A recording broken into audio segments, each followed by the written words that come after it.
Greetings and salutations, everyone. I hope everyone is doing well, and welcome to today's first bonus. Before we jump on into it, a couple quick links. As many of you may know, I rely on Patreon, PayPal, channel membership, and the merch to help the channel to continue to grow and go. Links to Patreon, PayPal, and channel membership is in the description below. Merch displayed directly under the video.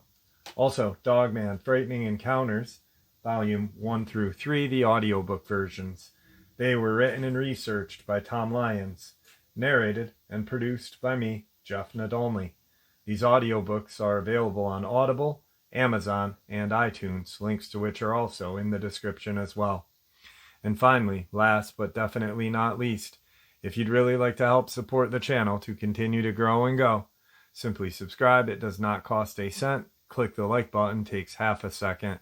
If you don't want to miss out on any of the informative uploads that I put out daily, click the bell icon, and folks, please leave a comment and share this video. Why? Well, because these things really do help the channel to continue to grow and go. They definitely do matter, and they are appreciated. And with that, I have taken far too much of your time. Let's jump in to today's bonus, shall we? Today's first encounter is a subscriber submission. Jeff, I had been in contact with an ex-military personnel who wanted to share two separate occasions and what he believes were the same creature over an 8-week period of time in the 80s. Both happened while he was training up in the hills close to Holcomb. This is only a short trip from the forest of Boland and has many different habitats, with high wind-swept hills and low valleys where it's wooded and damp, an ideal area for MOD, and the land is posted for mines and artillery. The guy said he's very wary about sharing these experiences with me and will only share some of the information. He went on to add that on both nights he was on exercise and was in position where he was away from the main action, about 150 to 200 yards on the outer perimeter in a guard position. He was well enough away from the heavy use of blanks and flashbangs that he describes it being very noisy. Lots of action and noise. He was hoping it'd be over quickly as it was cold and damp, and they lie flat in the underbrush, which is wet and damp. The first occasion, the person was with another guy, and they were both wearing their camouflage, of course, and doing their best to stay still and concealed. Tucked up in the grass, they both noticed movement off in the distance and became aware of a foul stench in the wind, which got worse as it came closer. They were hunkered down, not knowing what to do in case it was some kind of test or trick to get them to leave their position, so they stayed put. And it was at the point that the stench was almost too much to bear, and they noticed a very large figure approaching them in the darkness. They at first thought it was someone with a huge pack or kit, as the shape and color was all wrong, until they realized that it was not clothed at all. It couldn't see us, he said, and I am certain it was unaware that we were both there, but it was so hard not to jump up and run off. It was dark, and we couldn't make out anything too much until the thing hit the tripwire, and the flash went off, and we could see it for a split second. It turned to run off, and we opened fire, even though the guns were loaded with blanks. The creature was large, dark, and huge across its chest. I believe it had no idea we were there. We had to stay put until we got the coast was clear, and then I couldn't stop asking questions if it was a setup or part of the exercise. The next time we got some free time, a small group of us set out to see if we could follow this thing's path and find it. But other than strange prints that were smeared, we didn't find anything. It worried me, I'll be honest, so I definitely was not happy when we had to do a second incident, night maneuvers, and it was a similar situation, except it was winter now, and there was snow on the ground. I was with a female soldier, and we were both lying down on the ground in full camo, and again, about 200 yards from the action. It was almost the exact same situation. I couldn't stop playing it over in my head. I was pretty scared that it was going to happen again. As I'm thinking this, I was greeted by a foul odor from the road below us this time. It was snowing, and a large, dark creature was coming up the hill towards us.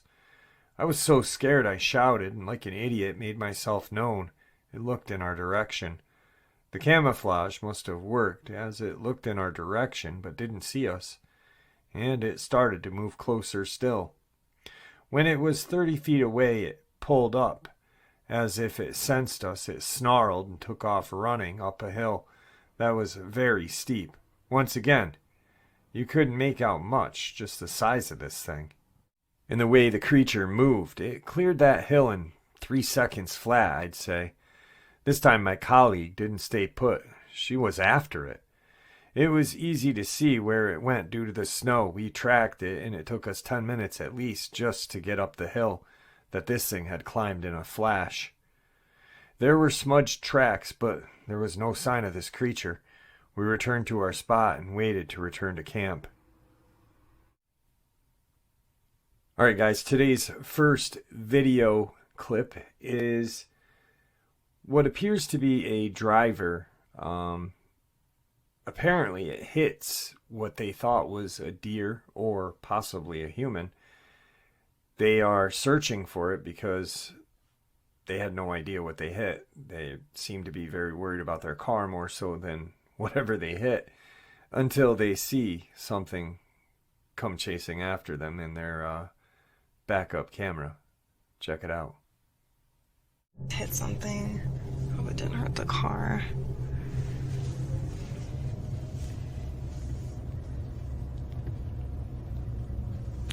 Somewhere. Is that it right there? It is.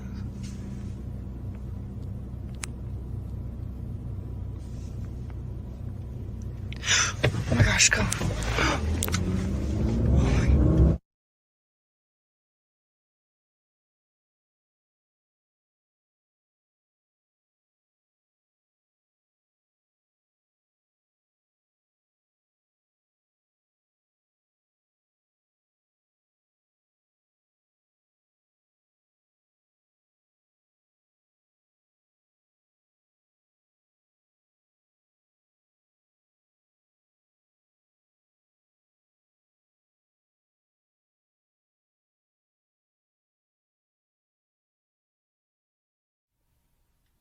Like I've stated before, I don't know if this video clip is 100% legit, but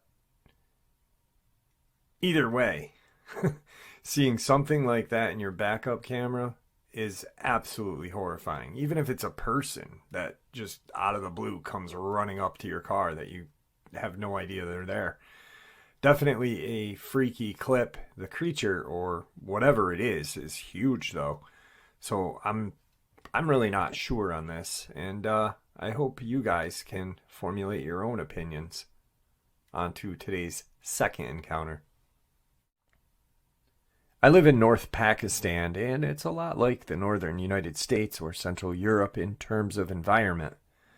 It's predominantly Islamic country with a Hindu background, and we have a lot of superstitious beliefs such as witches, demons, as well as witchcraft, magic, etc.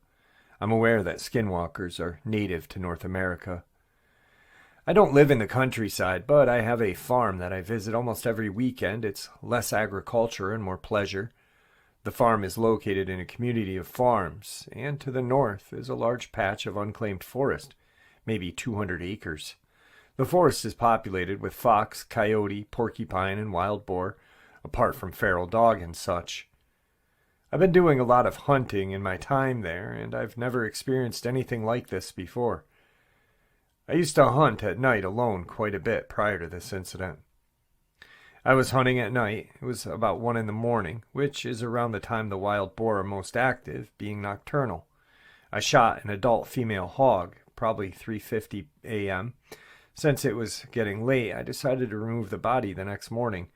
Most Pakistani are Muslim, so we do not eat them. And we hunt boar because they have a habit of messing with crops and livestock. We have to remove the body legally and move it to a government dumping ground. I placed a marker and went back home. Nothing creepy happened at all on the way home. The next day at around noon, I'm heading back into the woods to remove the bodies. I forgot to mention I shot a few other males, but in different places. The female was the last. I made my way to the location of the female and started getting creeped out. The woods had gone silent. No wind, birds, insects, nothing. I started to get goosebumps and was generally very uncomfortable, feeling like I was being watched.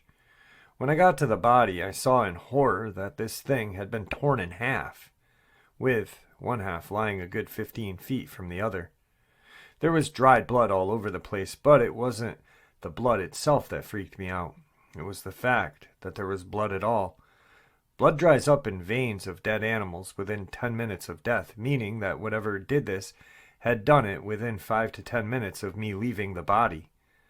The body had not been eaten, and there were no scavenger feastings, which was strange to say the least.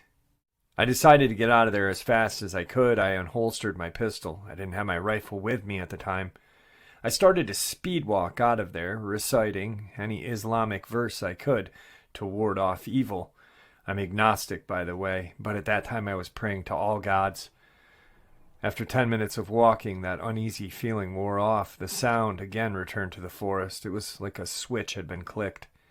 I got home and just kind of blocked it all out. This happened a couple of months ago. A couple of days ago, there was a development, though. About a week or so ago, a child from one of the workers at the neighboring farms had went missing. He was 9.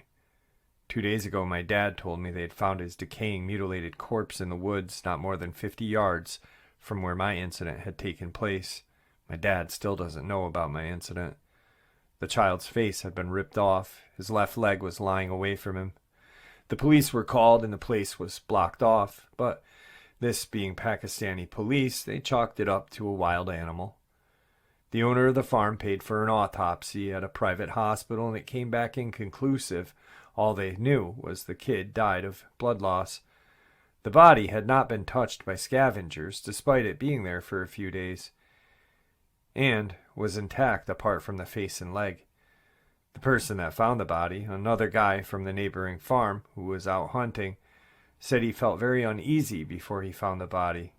I'm sure there's a rational explanation for all this, and I'm probably jumping to conclusions.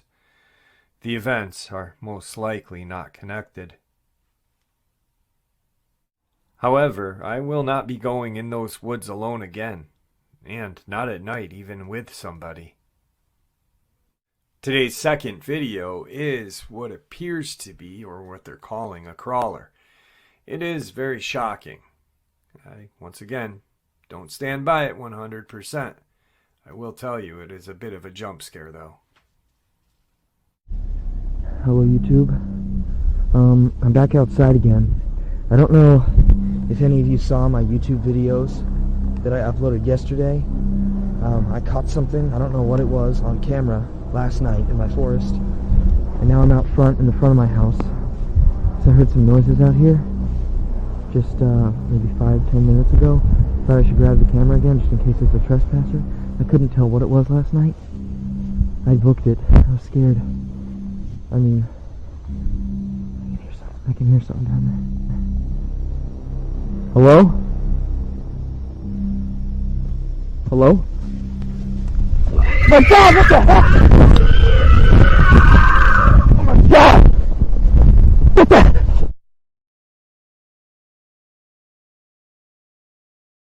Today's third experience. Hey Jeff, what's going on? My name's Josh, and this is my experience. I was born in Alabama, and for the past 30 years I've lived in a number of rural communities outside of Birmingham. I spent most of my childhood roaming and exploring those woods and mountains. Although I've never flat out seen a cryptid, I've had things happen that I look back on now that makes me wonder, and I say now because of an incident that happened to me right at the end of this winter. I had bought a new .22 Browning pistol, and I was going out just about every night deep into the woods to shoot beer bottles that littered the trails. There are two main trails. One was an access road that ran alongside the interstate for putting up, taking down, or just maintaining billboards, and the other was a really long trail that led to a clear foundation and a parking lot. That, in of itself, is odd to me because of how remote it was, given all the spent shells in the area, I assumed that it used to be some sort of hunting lodge or a club that was torn down. On the night leading up to what happened, I had killed 2 hare and a deer for sport. Shame on me, I know. I had seen countless more. The remains would always be gone the following night, which I attributed to coyote and other wild animal, even though I found it a bit strange for an entire deer carcass to disappear without a trace overnight. Well, one evening I got the feeling like I was being watched. I looked in the direction from which I thought I was being watched, and all I saw was what looked like 2 orange security lights side by side, way off in the distance. So I kept walking. After only a few steps, I could hear leaves crunching 30 to 40 yards off the trail in the woods and up the hillside pacing me in the same area where I felt that gaze. When I looked back in that direction, the 2 streetlights I had seen were now clearly red glowing eyes, just staring at me. I could now see a branch directly above the eyes, which gave me something to tell how close or far away it was, and that it looked to be about 3.5 to 4 feet tall. I assumed it was just a deer, but couldn't figure out how the eyes were reflecting with no light source. When I pointed my flashlight away, or why I could see both eyes simultaneously when you typically see one or the other, at times, since deer eyes are on each side of their heads.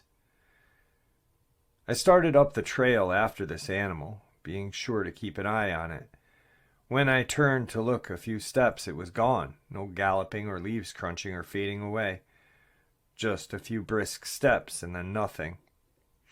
When I walked up the hill to where whatever had been standing, I saw that branch that looked to be 3 or 4 feet off the ground from where I was standing. No, it was closer to 9 or 10 feet off the ground. After analyzing the surrounding area and the event at length, I left scratching my head because whatever I had seen was either an optical illusion, which I couldn't account for, or some creature I only caught a glimpse of, standing no less than 8 feet tall with glowing red eyes. I was always the type to poo-poo on any kind of cryptid stories at that point, but when it happens to you personally, it's a whole different story. There was no odor associated with it, which I know often accompanies these kind of sightings. I find that strange. Today's 3rd video clip is a hiker out in the woods with his camera, and he catches a very, very strange sighting. Give it a look-see. Okay, just gonna listen for noises.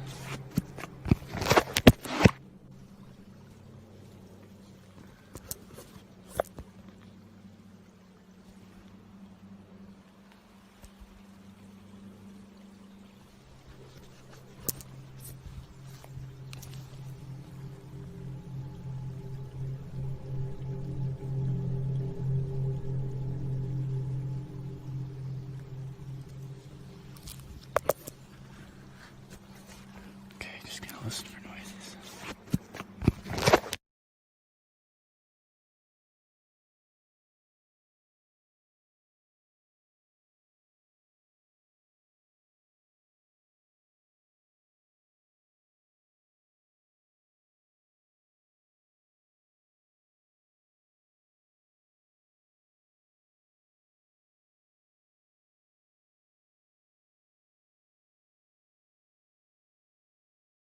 Today's 4th experience. It was the summer going into my junior year of high school, so if I'm doing the math correctly, it would have been 1994. I had signed up for girls' choir and was going on a summer trip with the entire choir, choral singers group for typical vocal works and trust-building courses you would expect on such a trip. The camping part landed us at a Boy Scout camp, Camp Odakuta, located in Birmingham area of Wisconsin. It was a very odd weekend all around, to be perfectly honest. It started out simple enough. Choir practice all day. It was raining anyhow, so no one really minded. On a 30-minute break, I went out to stretch my legs along with my then fiancée. Despite the fact it was raining, I opted to go and dance on a gently sloping grassy hill behind the mess hall. It was a warm rain after all. I had unsuccessfully tried to drag my other half out at the time. It wasn't until later, when we were finished up with our practice for the evening, that all the magic began. As we are leaving the mess hall to get ready for supper, we emerge into a beautiful gold fog. Yeah, I do mean gold. It was enveloping everything. It was gorgeous. It wrapped around you like a warm blanket, despite my being chilled and having drenched myself earlier. Supper went without a hitch. It wasn't until the exceedingly high bonfire, had to have been a solid 6.5 to 7 feet tall, that the sighting happened. I was sitting on a log bench, with my back pointed somewhat between the circle of trees surrounding us and the hill leading up to the mess hall. My fiancée seated right beside me, to my right. We had been sitting there for a bit, and there was an usual horseplay and shenanigans going on from the other choir members around the fire, stories, laughing, chatter. I could feel someone, or so I thought someone, behind me. I assumed another choir member wanting to play a practical joke, trying to scare or startle me. So, wanting to catch them off their guard, I spun around quite quickly to catch them. There was no one there. Not even close enough to have jumped back out of the way, just darkness. Or was there? You guessed it. That's when I caught my first glimpse, hiding in the tree line. I am guessing at least 6 feet, based on what I would later observe, the outline of a pitch-black ear against the edge of one of the trees. It was the outline of a wolf, but far too tall for the height that a normal wolf would have been. The fur, when I say it was black, I mean it was so black that no light escaped it. It was like a black hole, black. Even the night sky, with its stars, seemed brighter. There wasn't even a shine to its fur. I also remember thinking that it had an odd amount of thickness to its coat, as it could have been a winter coat despite the fact that we were in summer. I couldn't see the whole body, but the ears were much more of the equilateral shape, versus the stories I hear of now that are talking about the isosceles triangles with tufts atop. Well, now, at this point, I thought my eyes are playing tricks on me. It's dark. I can't possibly see what I think I'm seeing, right? Periodically throughout the night, I would turn around, now trying to be sly about it. And just so I knew I wasn't imagining things, I was given proof. You know that look of light catching the eye of an animal at night? That reddish, orange, yellow, and greenish marble look the eyes get? Yeah. That's exactly what I saw, 2 of them in the light of the bonfire. I think it was what I see in Dogman groups referred to as eye shine. And not just once, but several times. The more I turned back to look, the more it seemed to shrink into the shadows. But if I didn't turn as often, if I gave it a chance to get comfortable, it would be out a bit more. As you can imagine, I had a near-death grip on my fiancé's arm by now. I drew his attention to it. He said he saw it as well, but I think he may have been trying to just calm my nerves at the time. Now I had to figure out how the hell I was going to go back to the girls' cabin, because I knew damn well the chaperones were not going to let my fiancé escort me. And what's more, I didn't want him going to the boys' cabin on his own. I finally found another girl to head back with. We raced off to the girls' cabin together, holding hands, so one would not get left behind by accident if they tripped. She hadn't seen what I had seen, but she had a creepy feeling about something, and neither of us were taking the chances. We made it back to the cabin without incident, but after slamming the door behind us, we both realized how bad we had to pee. So now we are faced with a choice: wet ourselves, never going to live that down, and there's no way we could hold it until morning, or suck it up and head over to the outhouse. Well, option 2 was elected. Problem when we reached the outhouse was that there was only one toilet. Neither of us wanted to wait outside alone in the dark. We made a pact that one would use the facilities while the other held the door shut from the inside, while keeping our eyes shut. After which was another race back to the cabin. Exhausted from all the running and the stress of the experience, it didn't take long for me to fall asleep. The next morning, I opted to get dressed and found new courage in the light of the sun. I probably had a death wish back then, but hell, didn't we all as teens?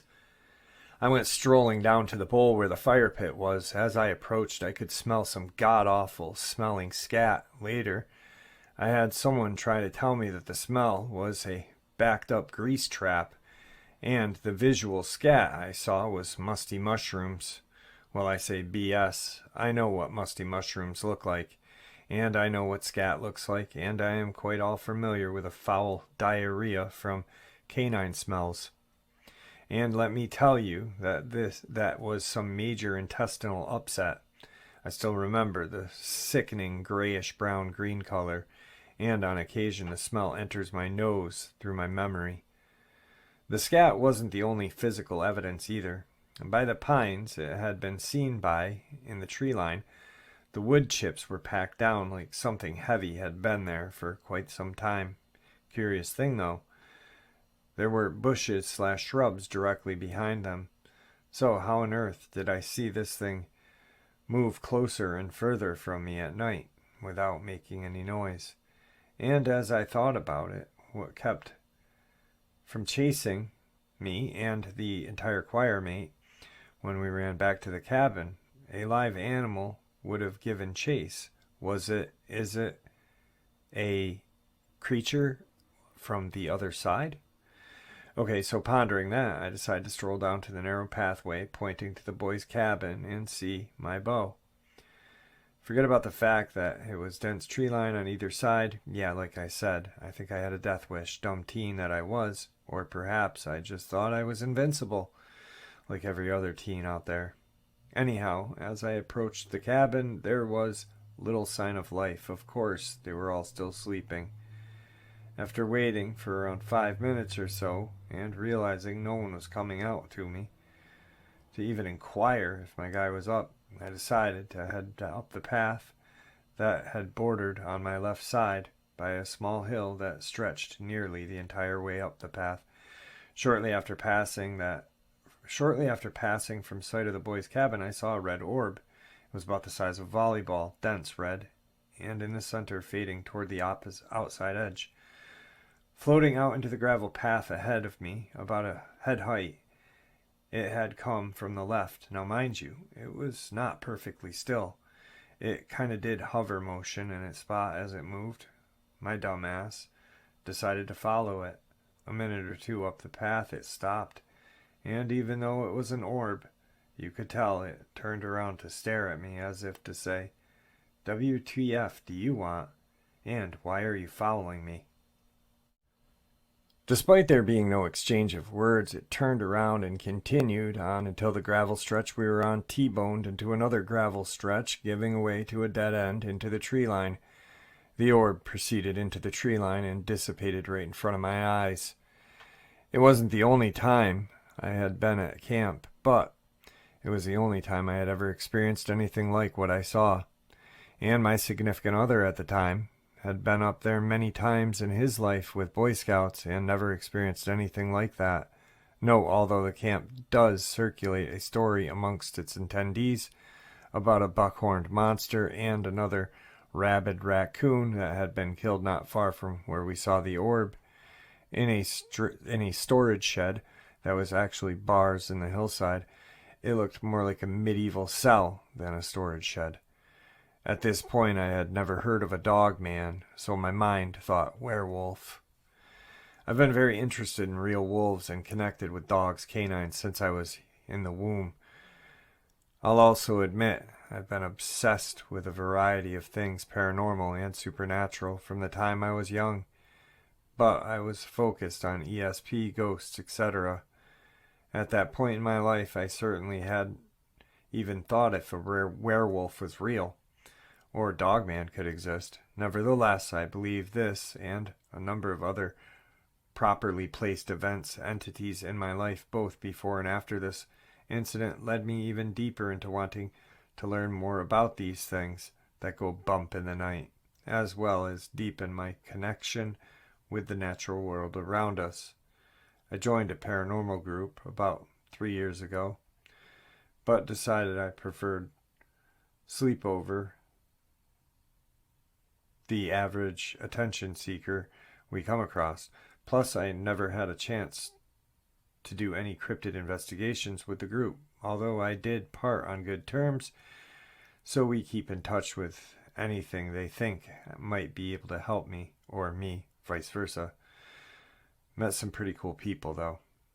It was interesting to note that the Beast of Bray Road incidents are not far from their being seen in Elkhorn or Walworth counties, so it's not a stretch to think maybe it was the same sort of creature. However, the one I saw did not have glowing red eyes, just eyes lit by light at night. I did share the experience once. Anyway, that was my experience. You can take it for what it's worth, believe it or not. There's no proof I can furnish beyond my memories, which I know is not enough for most.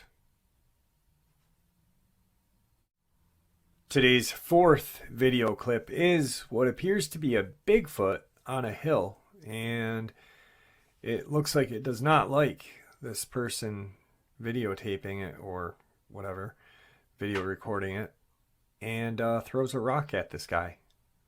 Check it out. What the?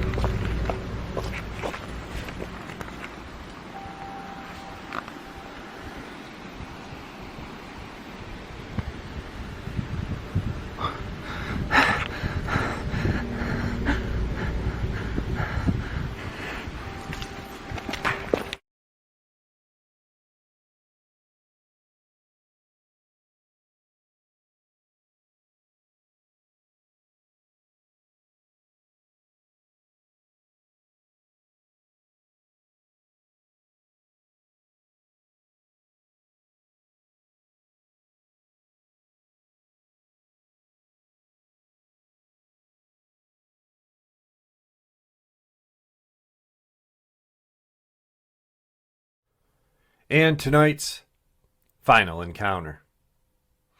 I was hiking along the Au River in Michigan during the summer of 1999. This is in the counties of Oscoda, Alcana, and Issaquah. I remember one of the most scariest encounters with the wilderness. While walking east down along the river, around an hour prior to dusk, I heard what my ears to be a wolf howl. I had seen wolf prints and seen wolves in my home in Long Lake, Michigan, but never had I heard a howl so deep and almost human-like in my life. I got spooked and set up camp and made a fire larger than most due to my fear. At dusk, I heard that howling getting closer. Directly across the river, I had heard stories of wolfmen from native powwows and in my family folklore covering the whole United States. But never had I personally seen what I saw that night or the next day. That night, after eating beef and barley stew from my canned collection, I lied down by the fire with my huge folding knife closely gripped by my chest. I was watching and listening to the surrounding woodline 30 minutes. When the average night noises stopped to tell me, it meant two things. Either something had spooked the local animals, and that it made me very uneasy. I looked out away from the fire and shot the fire away from my eyes using the unarmed hand. I looked across the river, which was only 100 meters across from my fire. That's when I saw the most unnerving sight ever. On the sand was a creature standing, maybe larger than the average sow black bear, with black fur, large long skull, and yellow reflective eyes like a wolf.